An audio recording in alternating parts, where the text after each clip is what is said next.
Vai aquele coração, bota pra apoiar esse serviço vai dos outros, segunda-feira. Xê! 7h30 da manhã, não chegou ninguém ainda. Tem uma coisa, quando o meu coroa chegar aqui vai dar, a mulher vai ficar mansinho, viu?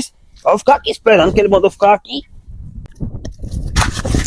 Ai. Ei, chega devagar, mas rapaz, os dois vagabundos, escuta só, uma hora dessa vai dar 8 horas, meu irmão, vocês chegaram agora. Mas atrasou. Não, a gente não quer saber disso, não, basta trabalhar. O pai chegar aqui vai souber desse negócio aí, vai dar mesmo assim.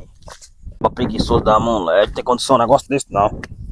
Opa, rapaz, tem ordem? Opa, quem é você, caba, velho? Rapaz, eu tô atrás de um emprego. Sabe quem é o dono daquela obra? Rapaz, eu sou filho do dono, viu? E é? É, meu pai, ele tava chegando por aí, senta aí, senta aqui. Mas, rapaz, é porque eu tenho duas crianças em casa, e faltando tudo em casa, e tô indo pra arrumar um emprego. E é, dinheiro, rapaz, vai dar certo, senta aqui, senta aí. Senta aí, Deixa ó. eu sentar na área, eu tô limpo, hoje eu vou estar sentado, eu tô viajando. Tá bom, fica aí, quando ele chegar, então. Valeu.